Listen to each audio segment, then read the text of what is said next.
Graham, Neil had said that he thought JT was just off on Saturday, but thought he'd bounce back. So you agree? You think he was just off, and is there something you can do to get him back on? I think sometimes you have off days, especially, at any position, you know what I mean? The hardest part about the quarterback position, in my opinion, is like if you have an off day, I mean, one, it's pretty apparent, and two, you don't give yourself so much of a chance to win, and that's, when that's the case, that's why I've always thought like running the ball or believed in running the ball probably a little more than Coach Leach, just because like there's going to be days where that, where you're not playing great. And I can remember plenty of games where when I was playing, we were a little off, and the answer was just keep throwing it. So, it's going to be a long night. But, and I've seen it in coaching and as a player. And that's, like I said, when that's the case, you really need other guys to either be able to run the football well or other guys step up and kind of get you out of the funk. But, sometimes that happens. And like I said, at the quarterback position, it's hard to overcome. You look at them, the first area you look at, 200 yards a game, they're giving up on the ground rushing. Why do you see that? What do you see in there that's allowing them to give up that many yards? I think there's probably a lot of factors that go into that, but I think a lot of times, with something like that, it's probably has something to do with still learning and still trying to figure, get the system down completely. I wasn't here last year, so I don't know exactly what they did last year. But when you make an overhaul and you got a whole new staff and you're probably putting in a whole new scheme and a whole new terminology, that doesn't just happen overnight. From a terminology standpoint, it's like learning a new language. And from a scheme standpoint, depending on what you're trying to do, like it could be completely new techniques, and you could be playing in spots you aren't used to playing. And so I think that as a unit, when you got 11 guys that all are dependent on each other, like if you're not, if you don't have it down pat, like sometimes things happen like that, And but I know Coach Venables has been a really good coach for a long time, and so I think in time he'll get that thing going and play some really good defense. I just think, like I said, there's a learning curve to everything. Neil said that skewed a little bit with TCU in Texas, and he's kind of focused on the games after that. Thinks that maybe have simplified some things and not maybe done as much. Do you see that? They've simplified some things, and not. Yeah, for sure. It looks like they're not maybe doing as many things as they were earlier in the year and playing a little simpler. And those Texas and TCU games were rough. And can skew stats as well. Like when you have a big when you have a really bad night, it can skew stats. So that's not always. That's why I don't think that stats are always the most telling thing, because like I said, you have two really bad nights, and all of a sudden you've got some numbers that may not be true about what they really are.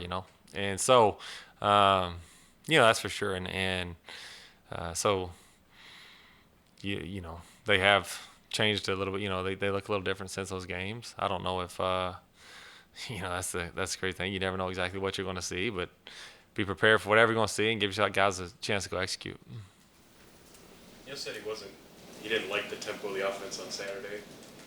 How does a tempo kind of get set for an offense? Is it how quickly you get a play call in, or just how does it work? Yeah. There's a lot of different ways that, I think tempo works. Obviously, if you call like true tempo plays, you're going to speed up. And then part of it is getting the play in, and then part of it is the operation of, your guys got to kind of just get lined up and operate, And so I think there's a few different factors into, into the tempo you play with on the offense side of the ball. We weren't good enough the other night, and part of that, like we weren't getting the first down. I think that's always, we talk about it a lot. If you can just get that first down, now you kind of get in a rhythm and you play a little faster. And I think that it's important to get it. And we did a poor job of that the other day. And so, like I said, it kind of kills not only the tempo, but the overall flow of kind of offensive execution. And so we need to be better. But yeah, I think that if you can kind of get rolling, get a first down or two, all of a sudden the tempo definitely that helps it go as well. But just as far as how tempo works in an offense, I think it's, like I said, there's 2 or 3 different folds to it. To that end, is it easier said than done, I guess, to create tempo and pick it up in the middle of a game if you're not having tempo? Because we talk with Neil a lot about how slow starts to the game, but then what can be done in the middle of a game to try to pick that up? Is it maybe calling more tempo plays, or was that not able to be done because of the way the game was unfolding against Iowa State? I mean, you call tempo plays anytime. Like I said, if you get that first. To do that though, if the game's just so slow and you're not going anywhere on offense, or No, I think, like I said, if you get the first down, a lot of times that's when people start playing fast, you know. And we did a poor job of that. So we never really got rolling and got to playing at the speed we probably needed to play. I guess the flip side of tempo is if it's not going well, the punt team's out quicker. Yeah. Right. So, I mean, there's that issue too. Yeah, if you're not getting first down, you're going tempo, your defense can be real mad at you, you know, because they're going to be out there quickly. But that's why I think, like I said, like a lot of times you'll see it after you get a first down, boom, all of a sudden you pop into it, jump into it, and really get some rhythm going. And the other day I think we got some third and very manageables and didn't execute on the third and very manageables. And if you do, all of a sudden I think you kind of get rolling. And I don't know exactly, like I said, the number, but like third in the medium area, like third and longs is what it is. Like like the percentages always are not going to be great on the offensive side of the ball when you get in third and really long situations. And so I think you got to try to stay out of those. And for the when we've played well, we have stayed out of third and really long situations. The other night was kind of an exception to the standpoint of like we got in third and very manageables and didn't execute and get that first down.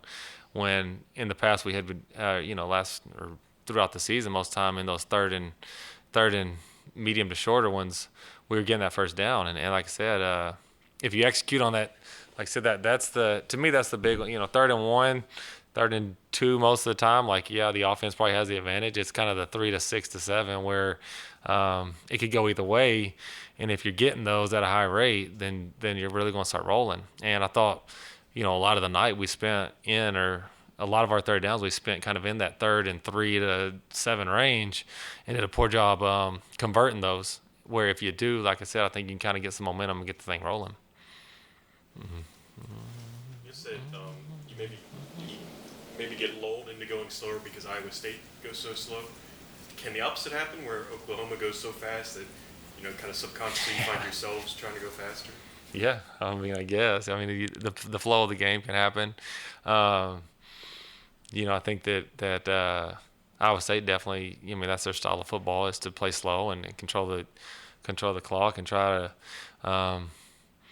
I mean, if you look at a lot of their games, they're low-scoring games and trying to win low-scoring games, And Oklahoma hasn't really been that.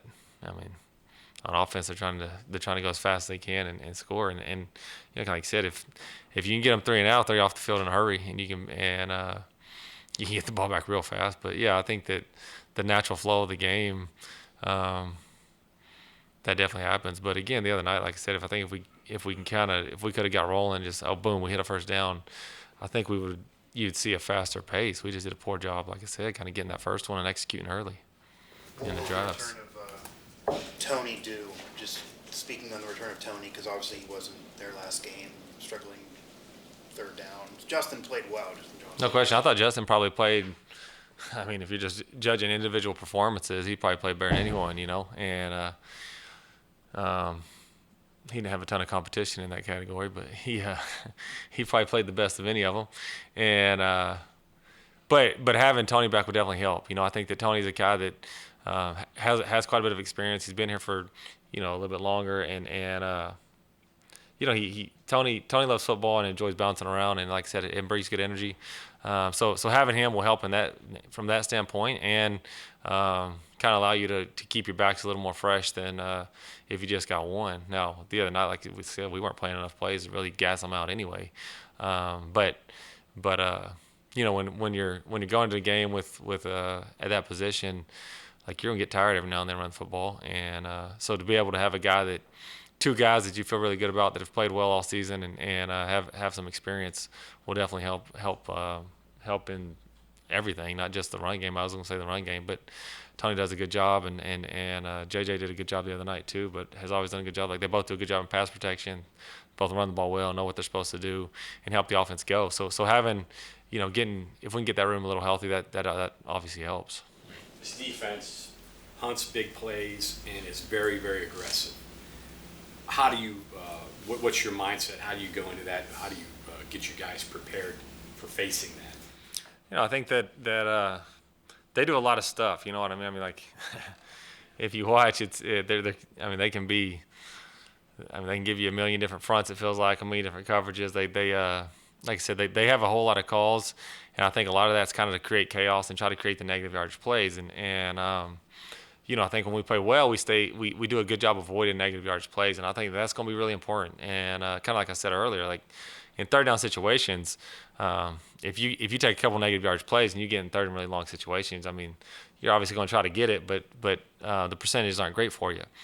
So I think that it's going to be as important as ever to communicate well, to make sure we're all on the same page, because I think that's the biggest key to staying out of negative yardage plays is to make sure everyone's kind of seeing and on the same page and seeing things the same. And so communication is going to be important from that standpoint. And but also, I think we can move our guys around and kind of move our pieces and try to present something different to them to make them think as well. Because that's the thing, if you got if you're doing a whole lot of things, like if you can get them to think a little bit, maybe you can get some cheap ones that way too. So I think it's gonna be a combination of things but staying out of long situations, or avoiding negative yardage plays will be important for us. Keep getting everyone on the same page, and then trying to give them some stuff to make them have to communicate and see if be on the same page as well.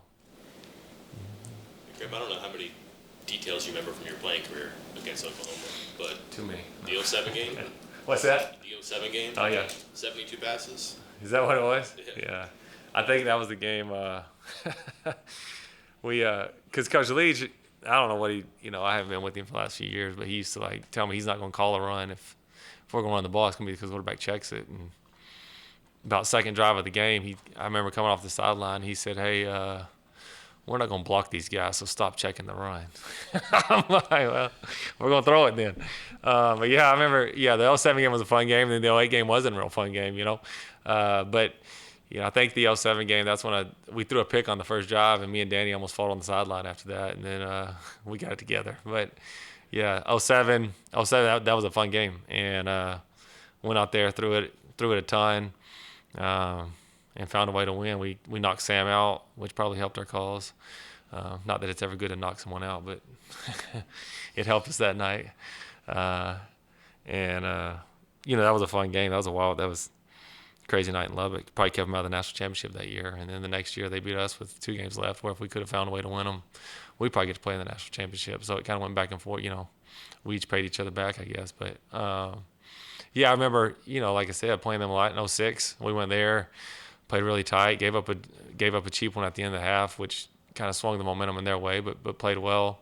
07, they came to our place, and like you said, we threw it felt like every down, and it may have been about every down after the first quarter. But we just thought that gave us the best chance to win, because they were that D-line. I mean, they've had guys for a long time, but back then they had some really good players that gave us trouble running the football. And then in 08, I can remember in 08, they knew every play we were going to run. I guess probably because Leach had been in Oklahoma, and I'd signal something, and then the middle linebacker would say, "It's 618, which was actually what we called it. And he'd be like, "Stick, flat, double slants." And you're like, oh boy, it's going to be a long night tonight. Yeah. Yeah, when they're calling it your terminology and telling each route, it's like, nah, this is going to be a long night, boys. But, yeah. Like I said, we probably should have changed our signals.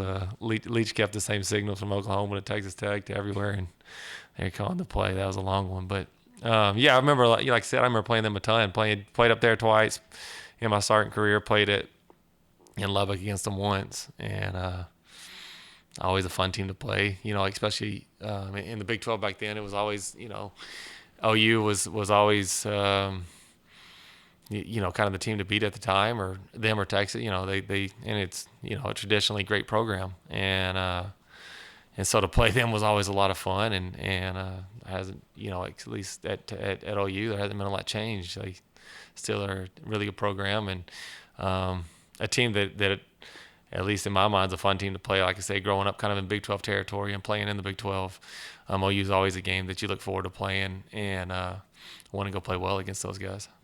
Leach ever walk down the sideline and fold up the chairs like he did for the wide receivers against Mississippi State because they didn't deserve to stand? Yeah, we didn't even have chairs. He would have flipped the benches back when I was playing, but he. We were talking about Leach stories the other day because I was like, did you see Leach fold up the chairs? I'm like, I've seen Leach do some crazy stuff on game day. I remember we were at Washington State one year, and I was up top. We're playing at Oregon early, and I hear, okay, circle up, and just over the headset, and I'm not really paying attention. I'm like, what's he talking about? Like, he's got him doing up downs on the sideline. I'm like, boy, this ain't good. And we came back and won that game. So then that was like the magic trick that year. So anytime like we did something stupid, he'd do up downs on the side. So we go back to Pullman a couple weeks later, and we're not playing well, and he up downs the offense again, and we probably found a way to come back and win that one. That's Leach. He'll do some crazy stuff, and then it'll work, and it'll be like his magic trick for the year. He'll be folding chairs up all year now, but that's just Leach. Okay, thanks, Coach.